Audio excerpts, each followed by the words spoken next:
You're listening to The Podcast. For grain merchandisers, by grain merchandisers. Join us in our good-humored attempt to serve as a voice of reason in an industry fraught with misconceptions and half-truths. And now, from deep in America's heartland, this is The Elevator's Cut. Welcome back to another episode of The Elevator's Cut. I am one of your hosts, Jason Wheeler. And I am another of your hosts, Roger Gaddis. How's it going, Jason? Great, Roger. How are you today? You know, I'm here. It's winter time, but it's not getting too wintry, at least It's like here. 70 degrees outside. It's the best. Rained a lot. It's not the best. There's going to be so many insect problems this next summer. It's going to get cold. It's just not yet.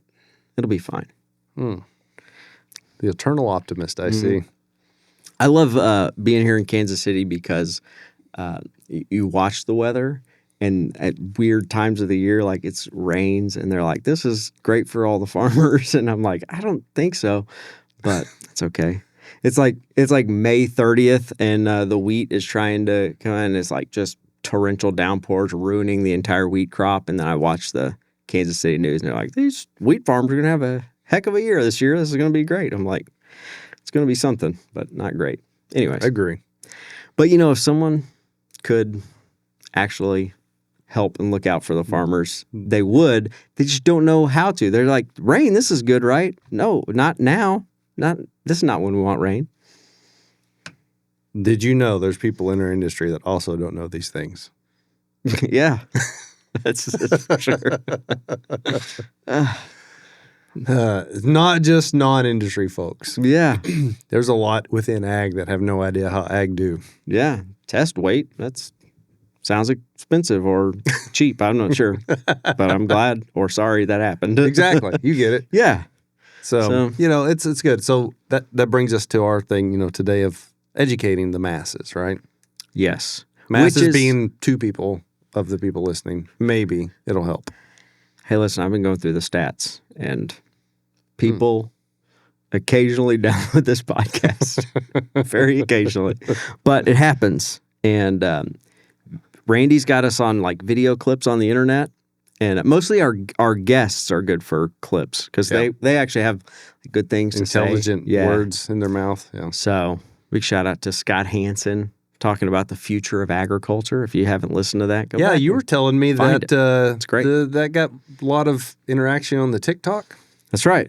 Why is that, Jason? Because the young people are on TikTok. They want to farm? They want to hear about, what's the future? How do people get into this? You go to the store, you buy seeds, you dig a hole in the ground, you plant it.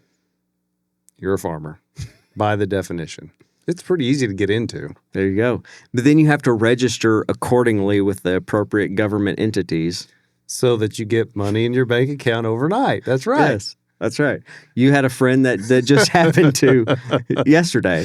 I'll shout out to Michael in Pennsylvania. The last name's withheld for confidentiality reasons, maybe. He put it in a great way I've never heard before, and it left me on the floor rolling. Yes.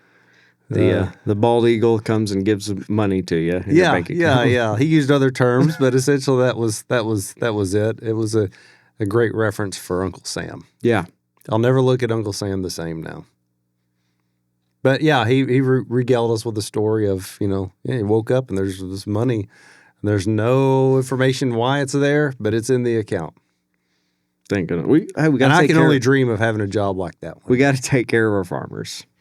So we're doing mission accomplished. That's right. Insert Bush gif. It's been, it has been a tough year. Like prices are down and all that stuff on the farm. So it's good. Yeah. We're getting money out to them. They're going to hopefully survive. More of them will survive than would have had not the government stepped up. I don't know if that's true or not, but I don't know. Time will tell. Time will tell. That's all I know. So there's things happening. Not a lot of good things right now, but there are things happening.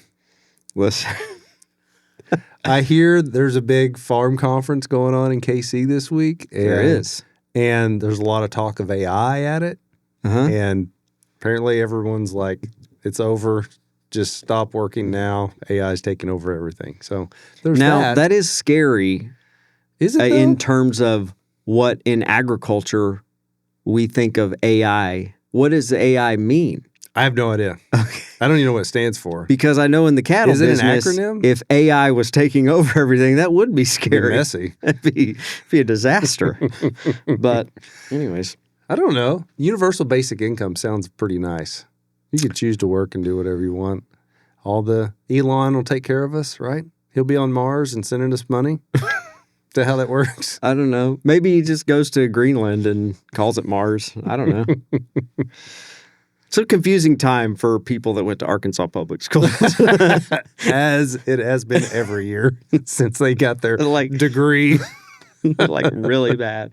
I don't know. It seems to be the AI thing. Again, we're Now way you're- down on the list. You're of talking people. about artificial intelligence. Chat Oh, 1, 2, that's 3. the I, yes. And whatnot. Yeah, Okay. Chat 1, 2, 3. That's right. Okay. Claude, I knew him. I went to school Now, with him. whose AI is Claude? That's one I hear, but I don't even know. Do people who own it's AI? associated Is this a thing with. happening? Yeah, like Okay. Elon owns Grok, Okay. and It's then the guy that puts bikinis on everybody on Twitter, right? yeah, and Okay. then like Sam Altman owns Chat 1, 2, 3. Hmm. Right? Is that the guy, Sounds like a cool dude. I or don't is know. he a Bitcoin guy? I don't know. It's all the same. I can't keep It's a up. uniparty.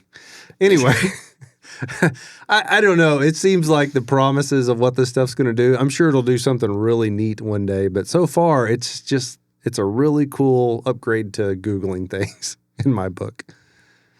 And Now- the kids like it that it has a pleasant voice when it's responding to you as opposed to Siri or Alexa. Mhm. So that's nice.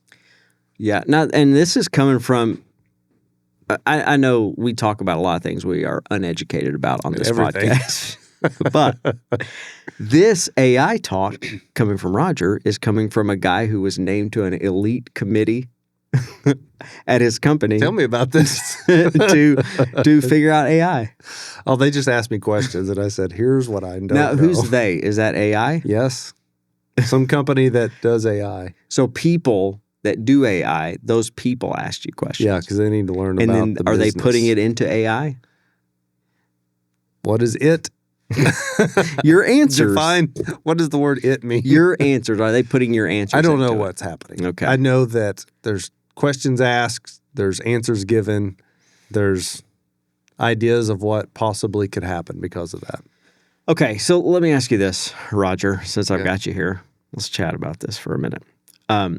You said there's a farm conference in town. They're talking a lot about AI taking over This is all different secondhand segments. information, so I Yeah, assume but yes. it's- I assume the man it would be telling me is not third-hand. lying to It me. would be third hand if I talked about it. So let's go with you, Okay. right?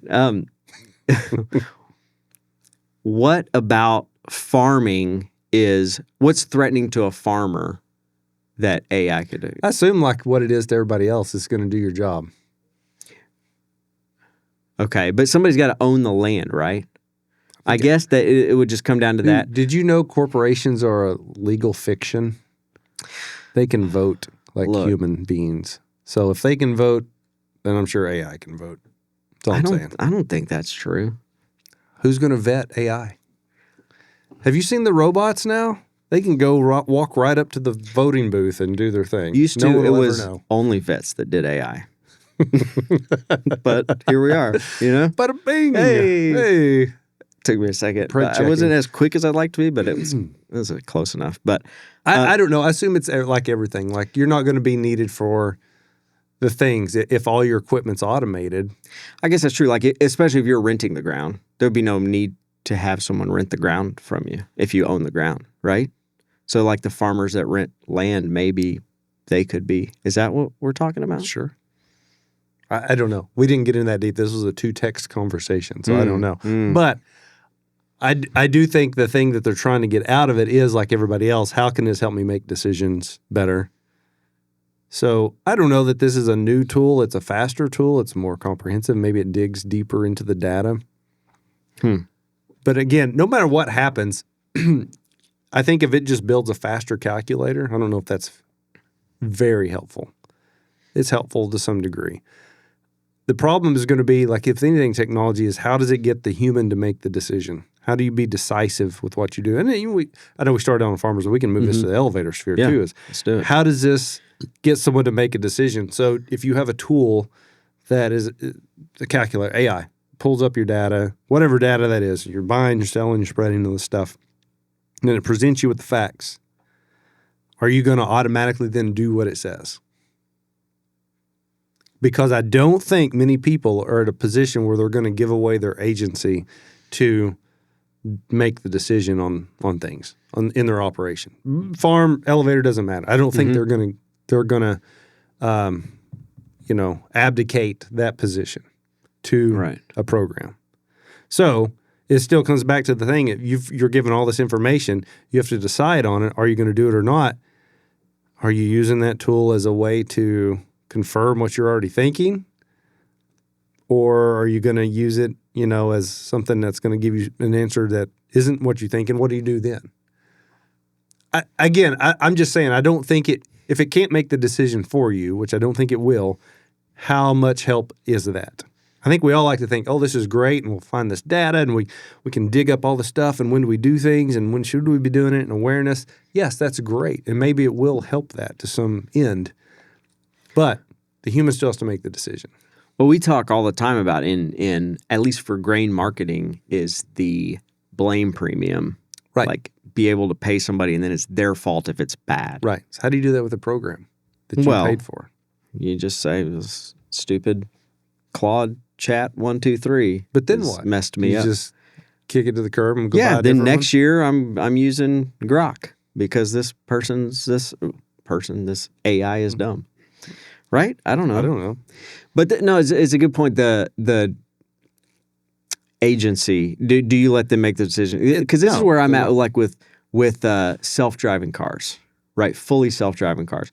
You could say like if every car on the roads was fully self-driving, there's algorithms and ways for safety, and it could say it would cut down all accidents by 99%. Right? There would still be some accidents, but it'd be so dramatically less. So overall, you say that's a good idea. But then you personally, do you give it up? Well, I want to be able to. This is a prisoner's dilemma. Protect myself, because like AI may be like, look, this car only has one person in it, and that's a bus with 100 people in it. We gotta. Well, look, whether you like it or not, it's coming because this whole the car insurance companies now like, hey, if you install this app, we'll lower your premium. Eventually it'll be, hey, if you don't install this app, you don't get insurance. And then you'll have to. So just prepare. It's coming. Roger, we received comments lately about why we're so negative on this podcast. And I think it's because of comments like that. You've taught me a lot of things over the years. The main thing is to be a realist. Which usually is code word for pessimist. Look, my rule is I'm aspirational. Everyone knows this about me. I'm aspirating right now. Okay. So the agency thing, I think it comes down to that. All the bits and pieces that flow into that, but I think it comes down to the agency part. Do you set up parameters where when X and Y, when the formula says we got a winner here, do you let it go ahead and execute whatever the thing is? Yeah. So here's the other thing. Now, this is...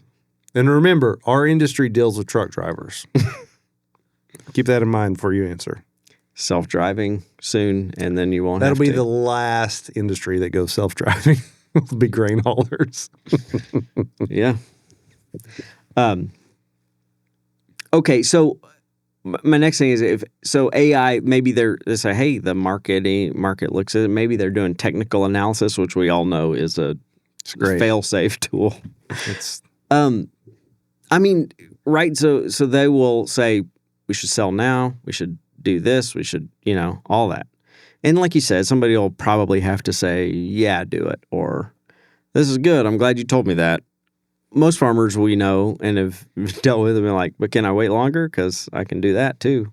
Because they'll just ask the question, could it get better from here? And the chat 1, 2, 3 will have to say, yeah, possibly. It could. I'll be like, that's all I needed to hear. Can you add 1 to a number? Thank you. Thank you. That's all I needed. That's all I needed. So there is that. But I don't think anybody's going to let all the things be automated. And I don't think that's the purpose of it. I don't think it is an automation. I think it is a tool to help people make decisions, a tool to tighten up inefficiencies. And I think a lot of that has to do with what you would maybe quote back office type things at an elevator. You know, reporting and digging up data for things and stuff like that. That takes time that you're already able to do a lot of this stuff, but it's very time intensive and no one's got the time to do it. I think it will help with that a lot.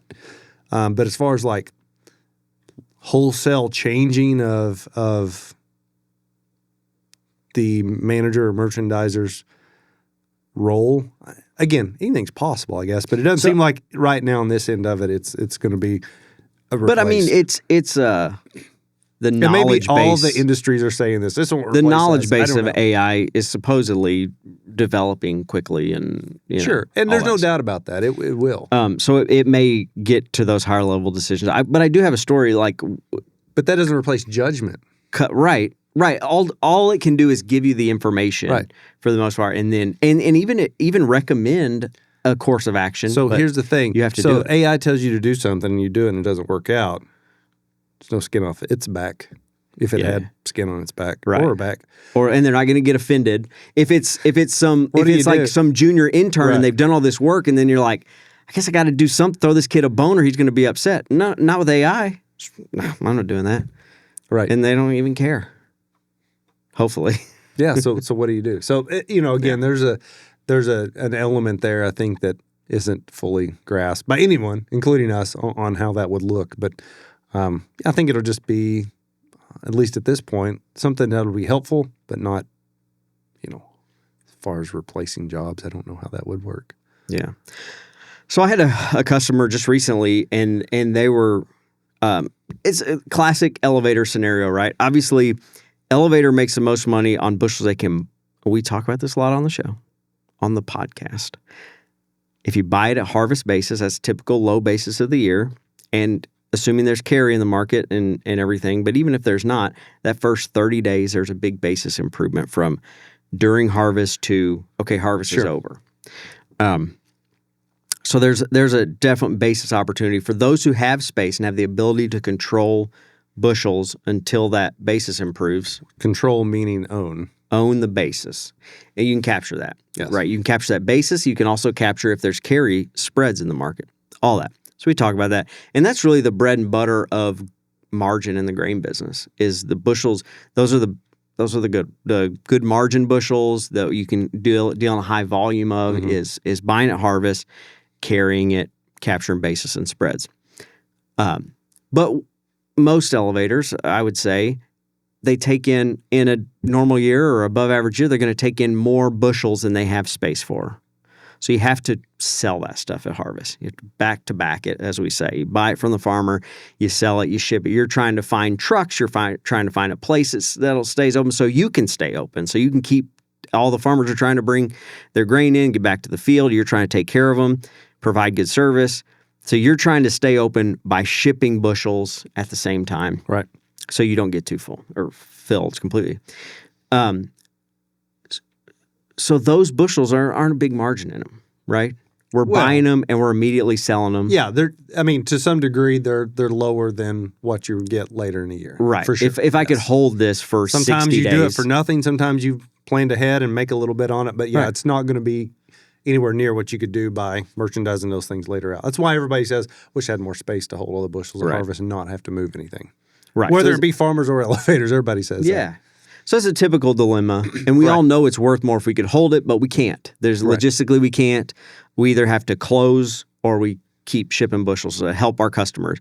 And those bushels that we're really moving at harvest time, for the most part, at times there's no margin in it. Sometimes it's just a very small amount. And if you look at all the costs it takes to run an elevator, you're really not making money on those bushels.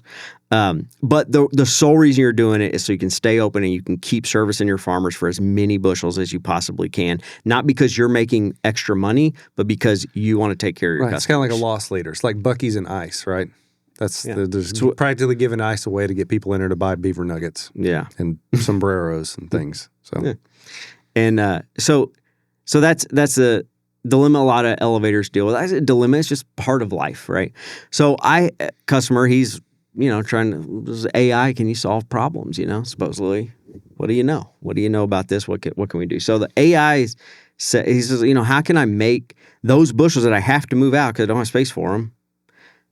How do I make more money on those bushels? So AI's answer was hold them until January. Even though he specifically said, I got to move them. It's like, no. You sell it for that premium, but then when you ship them, you take the hedge off, and then you'll capture that carry.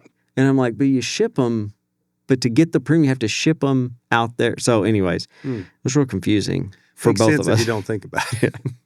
So that's kind of where AI's at in this. But we've had other instances that it does seem to grasp like different types of contracts well. Oh, sure. And so I think and what I was telling him is like there's probably space for helping you come up with ideas of tell them all your policies, all the ways you buy grain or put grain on storage or DP or whatever, the fees you charge, like tell them your whole thing and then see what makes the most sense. And to the extent, again, this is stuff we've talked about for years, but it takes a lot of number crunching to do that. Maybe it's not that much number crunching with AI, but put in, if you could upload, so this is my thoughts as a grain elevator. I want to upload all my or like month ends, maybe all my DPRs. I don't know if I've got them. ChatGPT knows like when grain gets sold normally, when it doesn't, all that.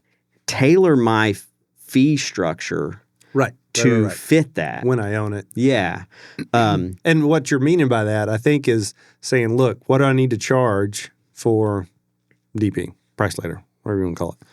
Well, if it turns out that you are in western Kansas and you hold wheat 12 months before farmers price it, then you would, figure out what that is over a 12 months period and charge accordingly. If you're somewhere else in Illinois, say, and all your guys sell in February that they price later at harvest, that's going to be a different fee structure, right? Because you're doing it sooner than later, and all this concurrent or subsequent spreads come into play and things like that. So, that's where it comes down to. And this is what people should do when they do their bid structure anyway. But I love where you're going with this. Is like, here's what happens. Here's my bid structure. Here's where spreads are. What I've got locked in. Here's my fees. Poke holes in this, right? Or what have you, right? And as an added bonus, Roger and I will do that for you too. We like doing that sort of stuff, right? With my AI, like you said. Well, I mean, what I'm saying is, like you laid out those two situations. Like on average, stuff that comes in here and gets put on price later is in there for 11 months. All right, well, I can charge 4 cents a month and come out okay on that, or 6 cents a month, or whatever, and be okay. Because I'm going to collect 11 months worth of fees on it. However, if I'm going to only get it for 2 months and they sell it, if I charge 4 cents a month, that ain't going to cut it. Yeah, because basis has popped 30 cents. I've made 8 cents on my space. That doesn't work. And the carry, I missed out on a roll or two, whatever. So in those situations where it doesn't usually last as long, you need the minimum dump fee and all that stuff, and try to do that. So. Anyways. Well, maybe they should just not even just forego the monthly thing and say, look, if you run the numbers and your bulk of your DP bushels get priced in February, make a one-time fee at harvest that covers that time frame. Just that's your drop fee. Well, our DP fee is 30 cents till the end of February, whatever it is. Yeah. Right. You can do whatever you want. People don't understand this. You could. I get it. You can just do things. You can just do things. There are laws and grain, departments across the country have different ways they enforce when you can change fees and things like that. I understand that, but you can tailor make policies and fees yearly. People do that. They change with the market structure. Yes. And they're very successful at it. You don't like free DP? Great. However, you could offer free DP for a limited window just to get it done, to get stuff moved and kill it. You don't have to do it year round. You don't have to. It's not open-ended. You can do storage, but you don't have to open up all of your bin space to storage. You could do 10% of your space as storage. And after that, we're going to whatever it is. You can change things. You can do things. You can You can do DP in the heat of free DP in the heat of harvest, and it has to be priced by the end of harvest, and then go forward. You can do all kinds of stuff. People do all kinds of stuff, but it just takes knowing your numbers and having confidence in what happens at your facility to build a structure around that. I just thought of this, Roger. Artificial intelligence. How about authentic intelligence from people? From your own brain. So use your own brain, make your own decisions. Yeah. So authentic intelligence. I like that because that's a good way. There will be a time, probably soon, where there will be a premium for non-AI things. It's kind of like non-GMO stuff, right? This is a premium. There will be, you want non-AI music, there might be a premium for it. Non-AI writing. I like it. Authentic intelligence. There you go. Yeah. The human touch. So do you think there's a premium for non-AI stuff? That's there interesting. Will be. I think. That's just a guess. People are going to be like, I don't want this. I will pay a little bit more for failable human things. Yeah. And they'll get it. Yeah. I want something until AI figures out how to fake being a human, and then they'll get it too. But, yeah. So look, I want something with a better chance of failure, please. Yes. Right? People like failing. I heard some people can fail upwards. I've heard that. I've witnessed that. I've experienced it. Not saying any names. Who's got two thumbs? So, that's right. But yeah, authentic intelligence. I like that. You should trademark that. TM. Okay, Roger, that was a lot more conversation about AI than I had anticipated. I thought that makes two of us. little things, but I thought we talked about some good stuff. Maybe we got to some places. As long as we think it's good, that's what matters. With just this whole endeavor. That's right, because we're doing this for ourselves. No one else. Listen, here's how I like to look at it. With Venn diagrams. We're men of the people, And so if we think it's good, then the people probably think it's good. Some people. Is that way to look at it? Okay.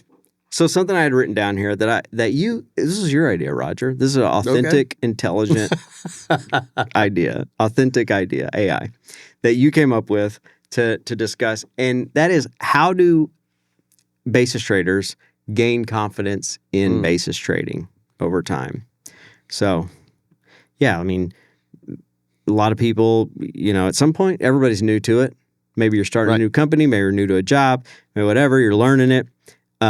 And maybe you can get the book stuff down. Like I can take like White Commercial does certifications and lots of online training stuff. Right. And you can read the books and do exercises and I get all this. But then actually to take the step out there and do it, and then do it more and more, more intentionally or intense or larger volume, I guess, trades and whatnot. Like, how do you get to the point where you're iceberg trade thing? Willing to? Yeah, sure. If you want to explain that, Nope. I can't. I don't.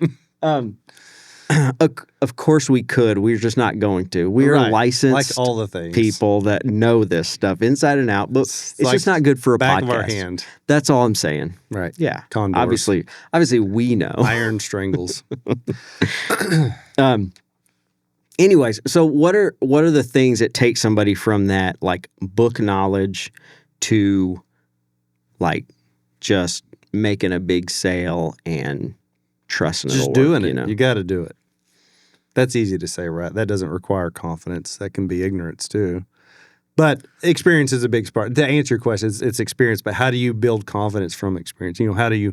What pieces have to be collected to build confidence as a merchandiser? Well, there's a few pieces. I think a lot of stuff can fall under them, but I think it revolves around a few bits because ultimately the confidence is leading you to being decisive, right? That's what you need. You got to be decisive in this business. As in life, you got to make decisions. You got to live with the consequences of the decisions, the outcomes, and carry on. And to do that well, you got to be confident. And the way to be confident in the grain business is got to know a few things. First thing is values. If you're a merchandiser, you got to know basis values. You got to be confident in Buy What is basis it? values. What does that mean? Like what it is today? Like I can call all the No, buyers no. and see You what gotta the, you gotta know what a good ownership number is. If you're buying for an elevator, okay. what's a good ownership number? What would if some farmer comes and say, "Hey, I'll sell you some grain for 2 years out"? What would you bid them for the harvest that year? Do you know? Are you confident what your values would be? That's just one example, but knowing your values, knowing what harvest value, any time frame, but for sure off of that. There's a lot of folks out there that go and buy stuff off the farm for deferred months and are confident in giving someone a bid, having no recourse to sell or anything at the time. And that's fine. They have confidence that that'll be a good number to own for that time slot. Then they'll eventually sell it and make a profit. Yeah. Now, Now, they may not always sell it and make a profit, but they're confident in knowing that that number is good enough that they know they have a good chance of selling it and making a profit. Mhm. And But that also works the other way, like knowing what's a good value to sell. Yes. Yeah. That's the other part of it is what basis values are any given month, any given delivery period in your market. You know, wherever you're at, doesn't matter. There's histories, there's basis histories, basis trends, a seasonality basis, all the pieces to help you build confidence in what numbers I can sell, what my margin ability is, what I could make margin wise if I sell it. Confidence in logistical execution. Can I do this thing? Confidence in cash flow needs. Hey, the carry market's strong all the way out to July. I'll just carry everything to then. Well, that's probably not going to be reality because you got cash flow, logistics, and all the other stuff that comes along with that. So confidence in values and what goes into those values as far as delivery. Example, between Thanksgiving and Christmas, there's not a lot of farm grain moving, right? Most guys are done with harvest and they're done for the year. They don't want to do anything. Well, there's a lot of end users that still need coverage. Yeah. And so they'll bid up a lot of times, depending on what market you're in, but they'll bid up to get stuff in on a quick ship type basis. Well, guy that's confident in values will know when that buyer calls him, sold, sell it. If you say, I'll think about it or let me look, he's going to go on the next guy and call and get it bought in probably. Right. So having confidence to sell those values because you know they're good, they work, you can execute them really quickly. And there's times when you're not going to do that, when, you know, there's just time frames where you don't need to be selling in the moment. You need to have sold ahead of time, which would be like harvest time, you know, if you got turn and burn bushels. Confidence in values. Confidence also leads over to logistics, cash flow, but spread management. What's a good spread? How much do I need to spread to be confident in knowing if I have a normal harvest, what's it look like? What do I tend to do? What do my end users tend to do that I service them on that side of it? Mm-hmm. So confidence is a huge part of it, but confidence in values, basis values specifically. To get there, I mean, you said, you know, experience. Well, I don't have experience yet, so I want to get there. So it's just like baby steps into it. Yeah. On the volume stuff. But then also, I think people can get confidence in basis values that they shouldn't have.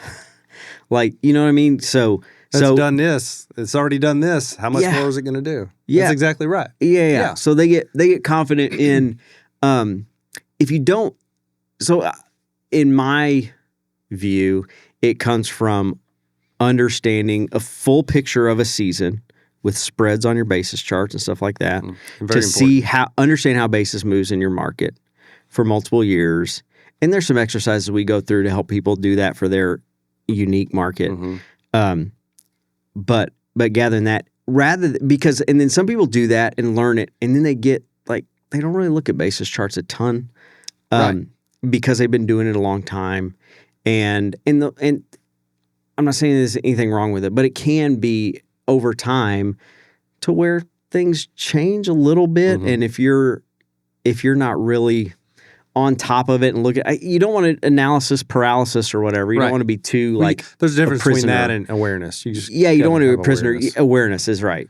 So, because there's a lot of guys that are like, you know, hey, it's St. Louis. I sell 35 over. If beans are 35 over, I sell it every time.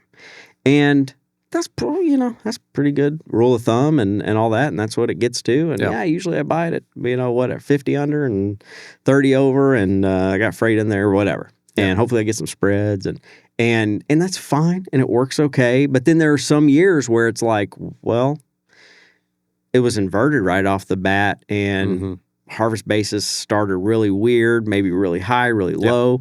And now all of a sudden it's like, well, I just sell 30. They called and there were 38 over, so I sold it. It's like, well, that's, maybe that's great, but maybe that's like, oh, I don't know. Based on our histories and what values normally do in this area, maybe like 60 over is a number this year or something. And guys get a little too comfortable, too confident in the bases at times. So, always got to take the whole picture in. That's where it comes. And being confident in knowing that's part of the confidence. And there's other things to be, the awareness part. If you're not aware, it's hard to be confident. You can be sure of yourself, but that's different than being confident. Yeah. Right. There's a difference there, I think. And maybe it's parsing words, but... It's like, the old people that they know what kind of clothes to wear and buy, and it's the same I've always bought. And it's like, that's not in style anymore. What are you doing, Grandpa? He's confident. I don't know, man, but these jeans and New Balances are doing the trick, old buddy, and my braided belt, and we're having a good time out here. Hey, those are the thing. So you've got the confidence and the values. Relationships, that's another way to get confidence is having relationships with your farmer customers, so you know their habits and what to expect out of them, who delivers when, who wants stuff picked up off the farm when, things like that. Who's got crazy landlords, all this stuff. Who's got the crazy truck drivers, the things you need to know to run your operation efficiently. And then the relationships with your end users, who you sell to. When do they like to have stuff? How do you know what value you provide to them? Or do you just think you're just another cog in a machine selling to them, which maybe you are. But the idea is, do you have a relationship with them? Do you have a relationship with them well enough that when things go sideways, whether it's with the grades or specs or what have you, what do you do then? I think a lot of people, like when it comes to selling grain, they're hesitant to sell out ahead of time because they don't know what the recourse is if plan B, C, or D has to happen. Correct. And some places, sometimes that's fine. I'm looking at soft wheat in the Southeast. If it's eat up with VOM and all this other stuff, no one wants to go sell a milling quality ahead of time till they see what the quality is. That's confidence in knowing I don't want to sell a value that then I might have to go buy in and resell the junk I've got. So it works on both sides, but you've got to have some experience to build that confidence with that. But the relationship is huge. Relationship with your bankers, you don't want to surprise them. They'd hate that. Yes. Do you have a good enough relationship to be confident that they're going to loan you the money, that you can own grain in this new bin you built and pay for it, to carry it out of harvest, 6 months, whatever it is. Those pieces build confidence, having those relationships. Yeah, that's great. Yeah, the relationship is huge because, like you said, we always are worried about the risk, like what's black swan event or something, and we usually talk about it in terms of basis risk, price risk, spread risk, those marketing risks. But like you said, there's some real logistic, quality type, like just stuff that comes up, and it's like, I don't know if I want to make this big sale. Like maybe 100,000 bushel sale is a really big sale for me, and I'm worried about like this big company, like that's nothing to them. Right. And if I'm late, there's going to be like, too bad. It's a 20-cent cancellation fee, and that's my whole it could be something, and that's worrisome. So it's like, I better just do a little bit because those people could take me out. However, like you said, if I got a good relationship with this guy, I could talk to him about that. Yes. Hey, what happened? Like what could happen here, and everything, and then they're trying, you're a customer of theirs. It's like, hey, if something happens here, we'll deal with you because we want to keep buying grain from you in the years to come and all that. And and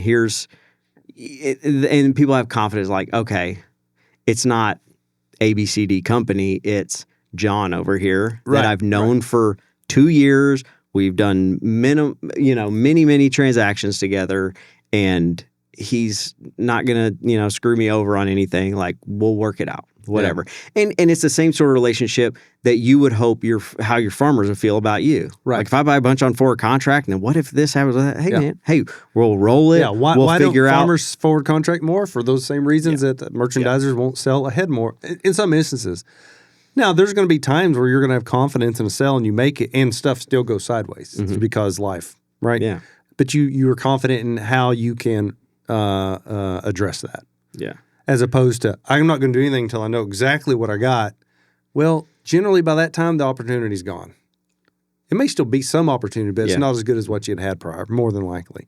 So, it's this whole decision-making process is you've got to take what you've got in front of you, make the best decision you can with that, knowing if you wait until all the pieces are in line, you probably are going to put yourself at a disadvantage to some degree. Yeah. Because other people that are confident, knowing 2/3 of what they need to know, have made that decision, and you haven't. Yeah. But there's that third of the time they did, and they're in trouble, and then you come bail them out, and it's great. So again, I think overall, if you're going to run a business effectively, and this would go to farms or elevators, doesn't matter, you got to be confident, and you got to identify the things that build confidence in your ability to run the business. Yeah. And you can make money before you get real confident and be successful, but it's going to continue growing. The way it continues growing is by your confidence growing to go out there and make those steps. So, and then the last thing you brought up, which is very important, not necessarily your relationships with trading partners, your users and farmers, but your partners, I guess, like your banker, your accountant, and all that stuff. And you and I both seen like horror stories over the years working with grain elevators and how you do an expansion project or write off this chunk of accounts receivable. We made good money this year, so I can write this off. And then all of a sudden that gets this ratio out of whack. And now the state says this is wrong. And so a little stuff like that happens. And it's because I don't have the relationship to talk with my banker about, okay, if I do this, then what? I just go out and I do it. Yeah. Because I'm not really thinking about that relationship. Whereas they could have steered me from making a big mistake. Yep.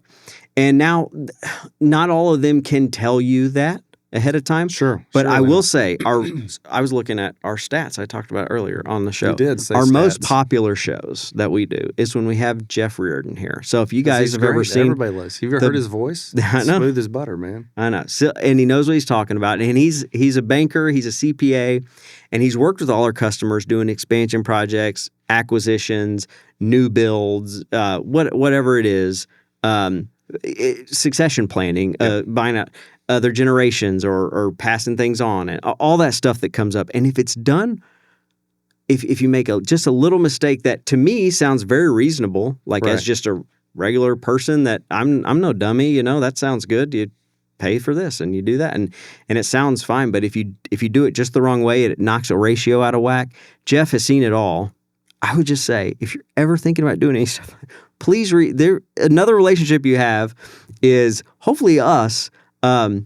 If you're a customer of White Commercial, even if you're not, like, I just don't. We don't want to see like businesses broken because of some little ratio thing got out of whack.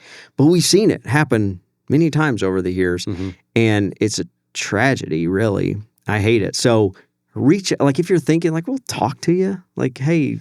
Well, even just this? our group, the peer network that makes up White Commercial is so powerful for that confidence thing. Like you said, we're about to have our big annual conference in a couple of weeks, and it's going to be, just tons of grain folks in there, merchandisers, business owners, things like that. And they're going to, sit at the tables with each other, and they're going to discuss what they're going through, how they attack different problems. Someone always comes away with nuggets. I did as a customer. It was always great. And the people at the front of the room talking are great, but the more the magic happens with the other folks that are sitting in your seat, doing the things you do every day at the elevator and learning from them. That builds huge confidence. And I think it's hard for us sometimes to explain that to people, like new customers, like, you got to get to these meetings. You've got to get out with other people, because this is where things are so valuable when it comes to the exchange of ideas. And once they finally come, they're like, this is great. I'm not going to miss this again, type of thing. So that's huge for building confidence. So if someone was like, I'm starting out new, what do I need to do to build confidence? No values, no relationships. And, the decisiveness almost happens automatically after that with the confidence. Yeah. So build those relationships, and you can build them with us, with fellow grain elevator customers of ours over these next few months. This will be coming out early February. We're going to have meetings all over the place, probably pretty close to you if you're anywhere where grain happens. Yeah, we're going to have one close to you. So get on our website, check out the dates, come see us, reach out to us, ask us what the dates are. Like, well, whatever we can do. But until then, we'll see you out there on the road, hopefully. this winter and spring, right? You're right. Okay. But that's all the time we have for today. Roger, appreciate you coming in and taking the time. I'm glad I could be a part of the magic. All right. Talk to you later. As always, thanks for downloading and listening. And if you haven't already, please subscribe to the podcast and share it with folks you know in the business. And if you'd like to reach out anytime about anything at all or have any show ideas, you can always find us on Twitter at ElevatorsCut. Follow us there, tweet at us, DM us, and we'll always respond. Till next time, for Roger, I'm Jason. For Jason, I'm Roger. Thanks for listening to the Elevators Cut. Out.